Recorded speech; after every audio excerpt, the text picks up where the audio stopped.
Edition of the Art Lewis Show here on WSGW. Nice to have you with us. We'll have open phones next hour during the 10 o'clock hour. And then at 11 o'clock on Focus, we will learn about the mustard seed and some of the things going on there. But for this hour, we're going to have some fun talking to a good friend, a very, very talented man who is the music director of the Saginaw Bay Symphony Orchestra. And this week, I have to call him boss.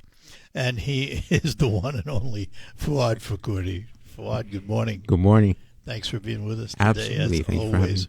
Thank you. And the reason I have to call you boss is because I get to do something with the orchestra Friday on New That's York right. time. Yeah, and we're really, really excited. I mean, listen, I love the title, but it's not true because once we're doing it, you're the boss. I'm following you. I doubt that. Well, in some cases, that's true in some cases, Yeah. because the orchestra has to wait for me to... That's right. We're talking about a piece called The Lincoln's Portrait that I'm going to be narrating Friday with the orchestra. We'll tell you more about it as we go here, but the concept of this concert really surrounds itself with football, doesn't it? I mean, is the green versus blue whole genre there. Yeah. So I think, when I was planning this concert, it really started out with American music. Every single piece on this concert is American written by an American composer, and we'll talk about them separately. But that was the initial idea. And then typically we have our concerts on Saturday nights at the Temple. But this particular weekend, we couldn't have it because on Saturday there's a University of Michigan and Michigan State football game this Saturday. So we thought if we have the concert on Saturday, people won't show up to the concert. So we'll move it to Friday night. And then I programmed two pieces, one called Green and one called Bright Blue Music by this composer, Michael Torkey. And two separate pieces? Two separate pieces by the same composer, though. And we're going to be performing them. And it's going to be almost the battle of those two schools in music. And it was a sort of a preview before the game tomorrow. But this is kind of a special piece because this is where Valerie Allen does her thing. That's right. Explain to everybody what Valerie Allen's going to be doing. So the composer, Michael Torkey, he has, he wrote these pieces. He's still alive, right? So Michael Torkey now is in his early 60s. He wrote these pieces when he was in his 20s, in his early 20s. And he has something called synesthesia, where he actually, when he hears certain keys of music keys or certain notes, he sees colors. Really? And so there's that association between color and music. And so that he wrote this series of pieces called Color Music, and this is where these pieces are from. And so, for instance, one of the pieces is the key of D major, and that D major piece is green, and then the other piece is E major, and then that is bright blue. So, he associates keys with color. And Valerie Allen, fascinating. Yeah, it's terrific. And the entire piece is, both pieces are sort of unique pieces because they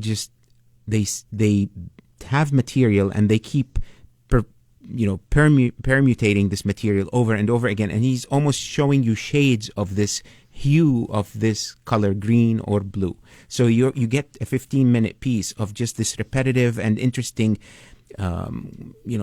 textural things in the music, but that really reflects the color. And we have Valerie Allen. Valerie Allen is a terrific visual artist. She's a painter and she works in Midland, and she'll be joining us on stage. So as we perform, for instance, the piece Green, she's going to be painting as we're performing a painting. She'll paint a painting using the colors green. So the audience will get not only to hear the piece, but they'll get to see this great artist as she's painting what she's hearing. Wow. From the orchestra, and she'll be on stage with us. Yeah, Going to auction off the piece? last time that's what we did. We auctioned off her artwork. So I don't know what the office is planning on doing, but she came up with terrific artwork last time we did this with her. So this concert, you mentioned All American. We might say some of that's local. Yes, because Catherine McMichael, who plays piano with the orchestra, and whose husband Rod Bieber's in the orchestra, is a composer. That's right. Yeah, pretty prolific composer. Too. Yeah, very, very prolific and well known not only in Michigan or Saginaw, but throughout the U.S. She's very good. And you're going to be doing one of her pieces. Yeah, we're it's not a premiere of the piece. I think it was commissioned for Fayetteville, Arkansas, and to be premiered, I think, last year. But this is the second performance of the piece, and this definitely a Michigan premiere, and it's called Celestial Navigation, and it's about the Apollo program and how they went up to the moon, and talks about the story of that program. And this piece starts out the concert. It's Yeah. going to be the first piece. Yeah, right? so we open with Catherine McMichael's Celestial Navigation. Then we perform an American symphony by a composer that he recently passed away about 3, 4, 5 years ago. His name is Christopher Rouse. His first symphony. It's I think it's one of the best American symphonies written in the past 50 years. And then we'll have a break, an intermission. Then we'll come back and do the 2 color music pieces with Valerie Ellen. Then we close with a piece that has features somebody you might know. And that's Lincoln. That's Lincoln Portrait by Copeland. And then, if the audience is enthusiastic, we might have something at the end too. Yesterday, I had the privilege of going out to Delta and talking to Rod Bieber, interviewing on his show, and we were talking about Copeland. And I said, and I don't know if I'm right or not, but this is my perception of Copeland. I compared Copeland in some ways to John Williams, and by that I mean, if you hear Copeland, you know it's Copeland. Yeah. If you hear Williams, you know it's Williams. Yeah. They have styles. That's right. That's absolutely very true. I mean, you can't mistake it, right? If you hear Copeland, you immediately recognize it. Yeah, you know it, and that's a mark of a really genius artist. Any artist that can become sort of identified with what they do, that they've made it. And Copeland is, I mean, in my opinion, he's probably, if not the best, one of the top composers in the United States ever produced. Was there any history to the Lincoln Portrait as to why he wrote it, or Yeah. how he wrote it that way? Yeah. So he wrote it during World War II, right after Pearl Harbor. And the reason he wrote it was because he wanted to sort of galvanize, to just lift people up. I mean, after that, I think after Pearl Harbor, people were down, and he just sat down and wrote this piece, called it Lincoln Portrait, and the piece is about 14 to 15 minutes long. The first 8 minutes is just the orchestra alone, and then halfway through the piece, the narrator walks on stage and then narrates. You can tell a little bit more because you're doing the narration, but narrates things that Copeland said, that quotes Lincoln or talks about Lincoln's life, etc. So that's his views on democracy, his views on lots of things, and it ends with the Gettysburg Address. That's right. Yeah, not all of it, but a good hunk of it. The part that's most memorable. That's right, and it's a very moving piece, right? I mean, you've done it before actually, and with the orchestra. And we can talk about this, how long ago and when it happened, but it's a moving piece, and I think it's a great piece to do today. And when I told you earlier, when I programmed the piece, I knew that we'd be out a couple of weeks away from election. So I think it's a good time to perform a patriotic piece that really reminds people about the country and the importance of who we are. And I told you the last time I did it, which was exactly 10 years ago to the day. Right. October 25th, 2014. And here we are exactly 10 years later to do it again. Yeah. But I was surprised when I was done with it. I was emotionally drained. Yeah. I don't know if it'll happen this time because I'm used to it now. I've done it. But I was spent when I was finished with it. Yeah, because, I mean, if you really, really get involved in the piece and you think about the words and the work in general and the meaning behind it, I mean, I can see that happening. Absolutely. It's a really powerful, moving piece of music. It is. It's dynamic. Yeah, it's very dynamic. Yeah. We're going to take a break. We're talking to Fuad Fakhouri. He is the musical director and maestro of the Saginaw Bay Symphony Orchestra.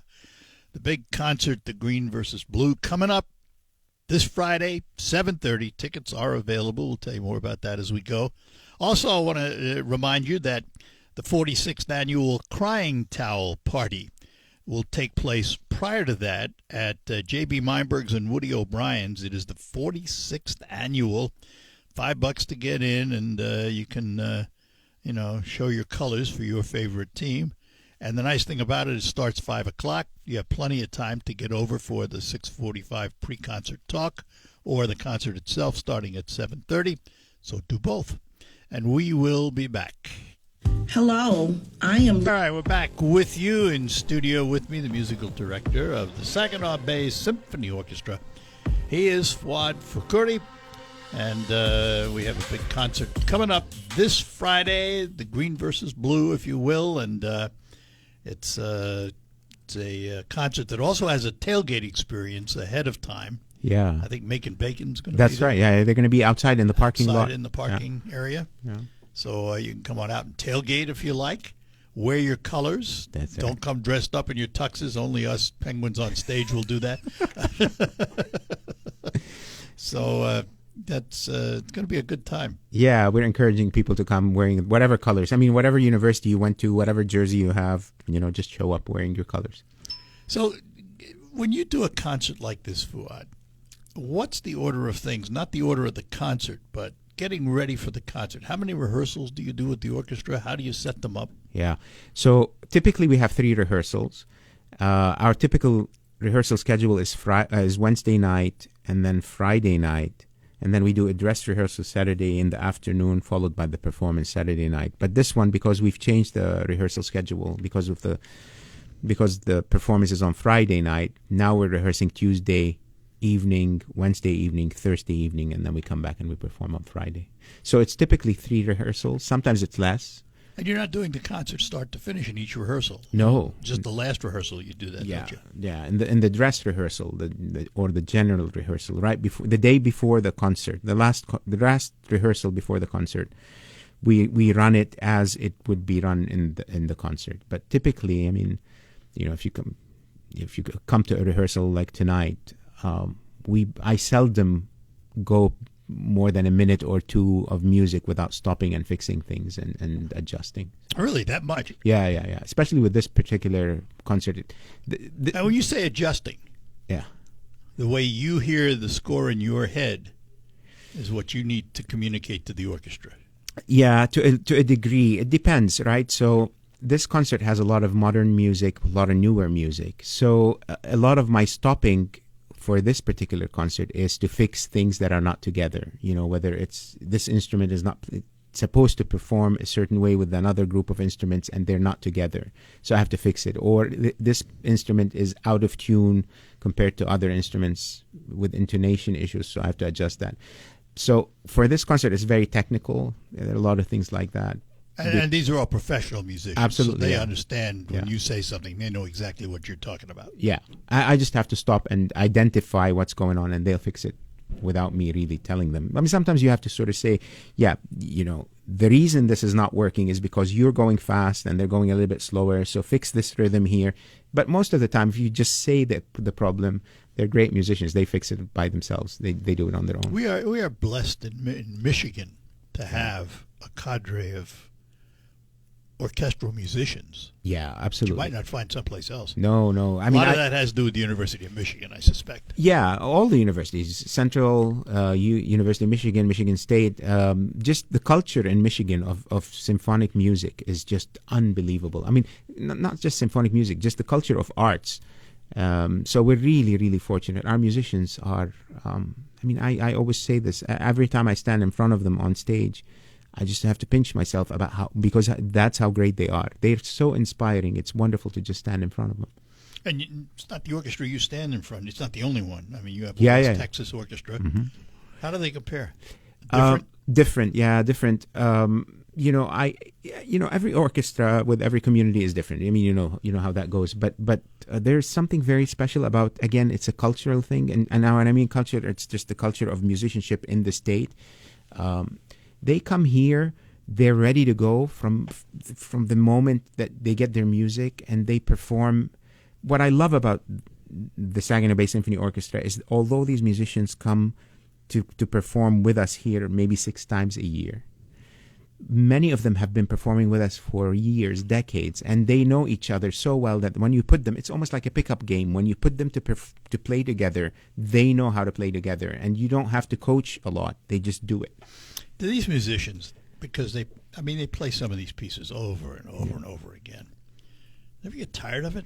They don't seem to be. I mean, they don't. Then that's another thing, that their approach to music making is always fresh. So every time you give them the same piece, you never see it sort of stagnate or become dull or lose its interest. They're wonderful musicians. If you did that 2 or 3 times in succession, would it come out the same each time? No, absolutely not. I mean, and I think this is what's so good about them.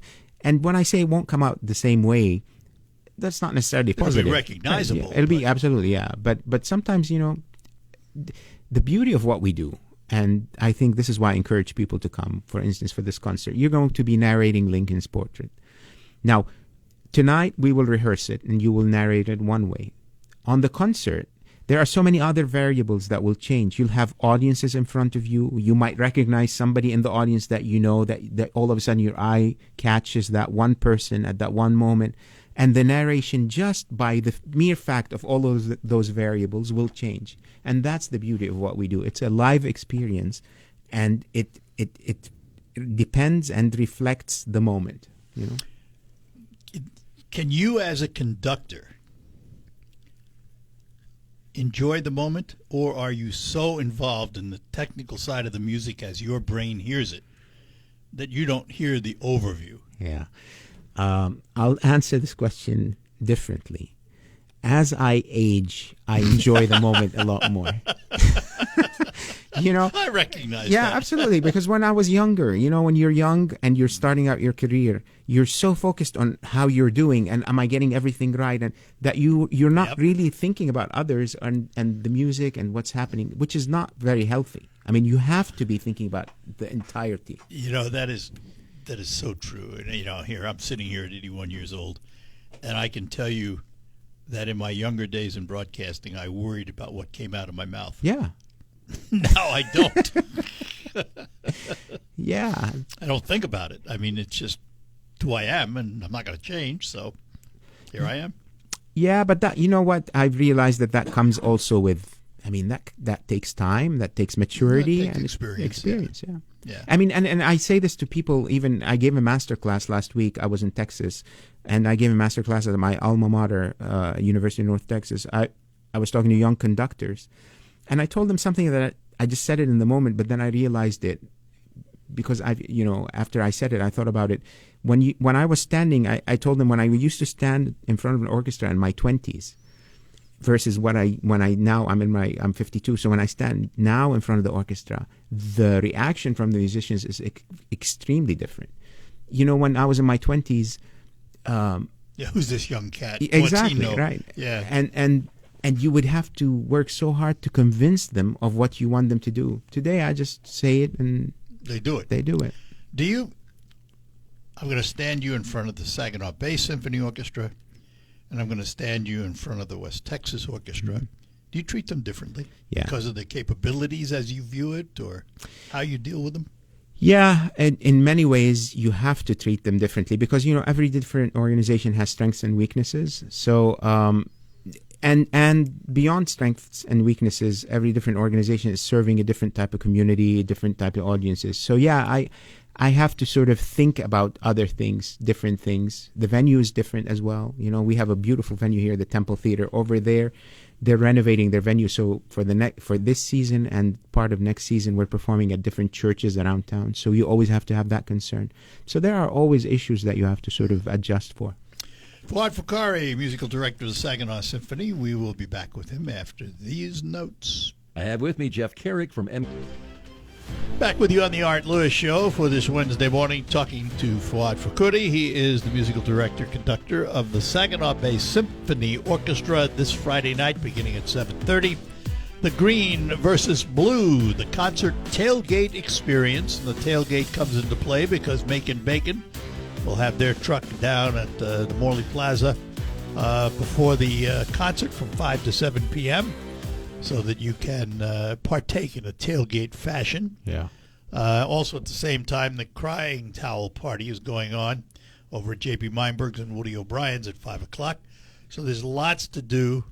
Show your colors. Wear your school colors to this concert. Right. You don't have to come in a suit and tie.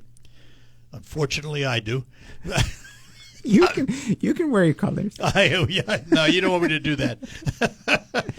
I didn't go to either school. My colors are liable to be off the wall. Yeah.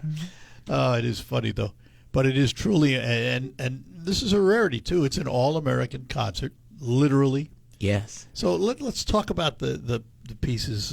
What can you tell us about Catherine's Celestial Navigation? So Catherine's piece is really, really interesting because it reflects one of the pioneers who worked at NASA, a lady that she actually came up with the code to get, she was computer code to get the mission sort of moving along. And what Catherine did is beyond just really, it's not an autobiographical piece by any sorts, but she imagined how her mind worked as she was developing the code, and that's what the piece is all about. It's about these gestures that happen that reflect the stars and reflect how a person's mind would work as they're trying to plan this trip. And this is really history. Yeah. And the reason I say it's really history is because in these little devices known as smartphones, there is more computing power in this device in my hand than there was in the computers that landed the men on the moon. I know. All in a little thing like this. Which really, really really points to how brilliant they were. Absolutely. They were way ahead of their times. Way ahead. Way ahead of their times. And they had guts to do this type of stuff with this type of technology and take those types of risks. I don't think we're doing that today. No. Well, that's another story. Talk about the Rouse piece. I haven't heard much about that. So Christopher Rouse, this is really interesting. The Christopher Rouse piece is, Christopher Rouse, again, is an American composer. He was from Baltimore. Really brilliant talent. And he wrote this piece, I think, in his late 30s. His first symphony he wrote around he was 39 years old. But he made his fame when he was in his 20s and 30s by writing this music that was extremely aggressive, extremely loud, and very fast. Every piece that he wrote for orchestra was loud, fast. He loved rock, right? So he liked... No kidding. Yeah, he loved, So is this a rock symphony? This is not. But a lot of his other pieces, he liked really hard rock, and so he hard rock of the 60s and 70s. So he tried to fashion his music similar to that. But then he gets to write his symphony, and he completely takes a left turn, completely changes his style for this one work. And it's a slow piece. It's about 26, 27 minutes long that just unfolds very slowly, but has these moments that are so violent and so loud and violent. And then it has... lulls you to sleep and then jars you awake. Completely. But, to a point, he uses... Gustav Mahler, the composer Mahler. That's heavy stuff. Right, very heavy stuff. And Mahler created this instrument, he called it the hammer. And the hammer is actually made by percussionists. It's a big wooden hammer, almost like a Thor type of hammer, made of wood that you just hit on a piece of wood, and it creates this big thud. Yeah. And he uses it in his piece, and you can hear it. There's one section where the orchestra gets so loud, and then at the climax, the hammer comes down, and the thud on stage, it almost shakes you. So where do you find a musician that studied Thor hammer in school? A percussionist. They were showing me the hammer that they made. Somebody made it, I think, at U of M or Michigan State. They were showing me the hammer because not a lot a lot of people have them. Yeah, I was going to say. But literally, it has this huge head. And made from like a tree, and you can see how big it is. And then they created this big stool of sorts that they can actually hit the hammer on that stool and get that big. So is it loud enough, or do you have to mic it? No, it's loud enough. Oh my gosh, it's not. It's loud.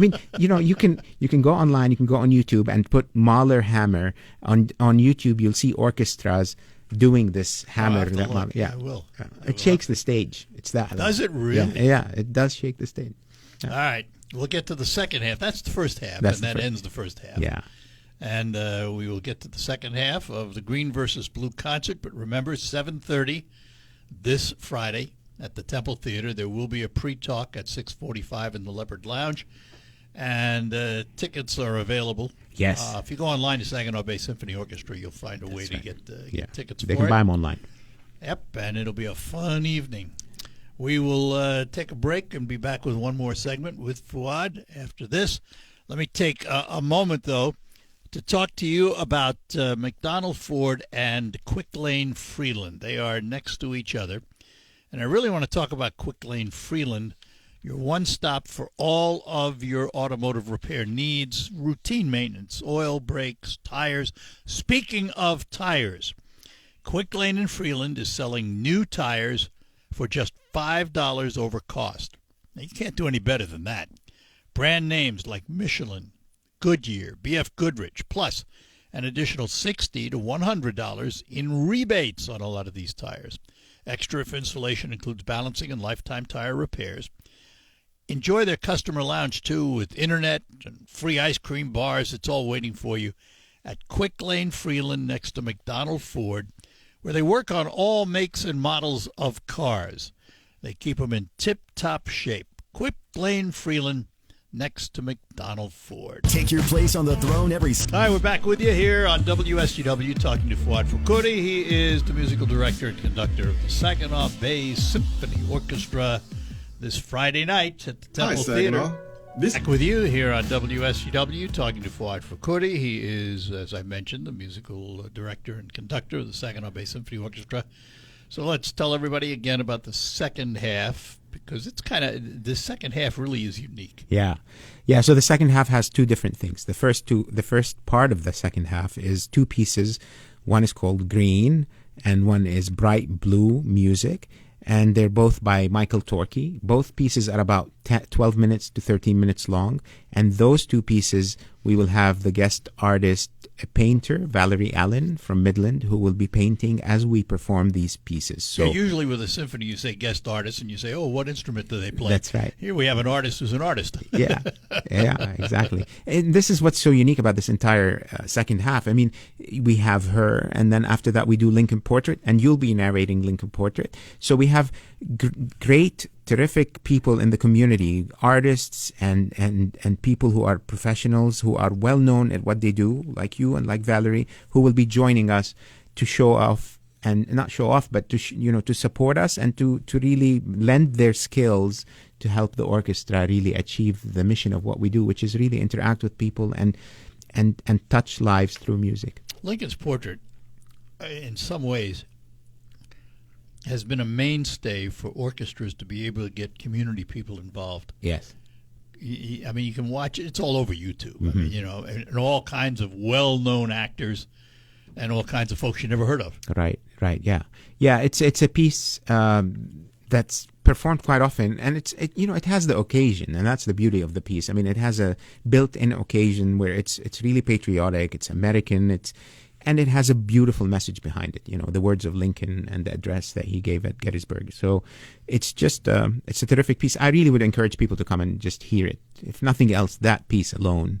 I mean, I think the entire concert is terrific, but if nothing else, the words behind that piece and closing the concert with that work is just a terrific experience. Yeah, this is, I when I first looked at the name of it, Green versus Blue, I said, oh, a Pops concert. Yeah. But then I looked at the music, and I'm going, well, this is semi. Yeah. Pops, it's not full blown knock your socks off orchestra, and it's not full blown let's get down and dirty pops. Yeah, it really is kind of something in between. Yeah, it's definitely a hybrid. I've been trying to figure out. I mean, the reality in our field is that most people don't want to attend the concerts that they used to attend 30, 40 years ago, where they would go sit down for an hour and a half to 2 hours and listen to music. They want something beyond just the music. So that's why we're trying to program music.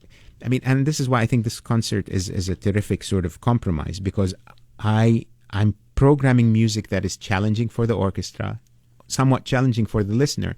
But when you actually bring in somebody like Valerie Allen to paint, as you're performing this music, that demystifies it and gives the audience a little bit of a sense of, well, yeah, it's accessible. I can see it. Well, it becomes more entertainment than just sitting there and listening. That's right. Yeah. I mean, you get the piece, but you're getting something else behind. And let's be honest, orchestras, you have to find new ways to attract new audiences. That's right. Yeah. The old days of let's go see Wagner and Mahler. Yeah. That doesn't. That's not the time that we're living in today, where it's, I mean, if you live in a big metropolitan area and you have so many people that come from all over the world, you can get by. But different places, there's too many things that are happening. I mean, you just mentioned how many things are going on Friday night here in Saginaw. So, Yeah, absolutely, absolutely. And it fits what's happening this weekend, Yeah. because I mean those two schools, Michigan and Michigan State University, I would probably say if you lined up 100 people that went to college in Saginaw, 60 or more % of them went to one of those two schools. That's right. Yeah. And the rest may have gone to Central Michigan. Don't mean to leave you out, folks, but and Northwood, and Saginaw Valley State University. That's right. But those are obviously two big schools, and it's a huge rivalry, and it makes sense to do something about it. That's right. Yeah. So we're looking forward to it. I mean, I would encourage people to come out to the concert. I'm looking forward to seeing the audience dressed up in their colors. Absolutely. Again, there will be a Crying Towel Party, the 46th annual Crying Towel Party at Meinberg's and Woody O'Brien's. That begins at 5 o'clock. But from 5 to 7, right outside the Temple Theater, we'll be making bacon, and they'll have a tailgate party there, too, pre-concert.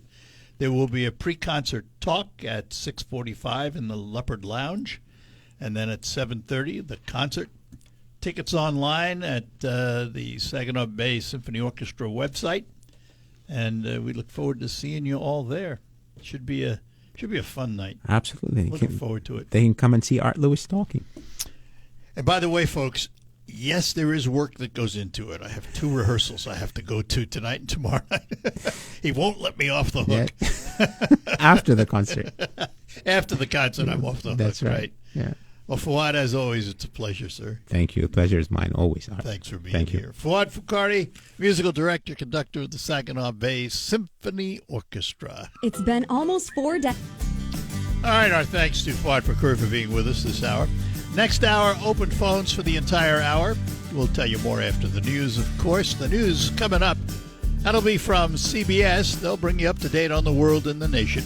Michael Percha is in the WSGW newsroom, and he will do the same about the region and the state. And then after the news, we'll be back with hour number 2 of the Art Lewis Show. Talk to you then. Broadcasting from the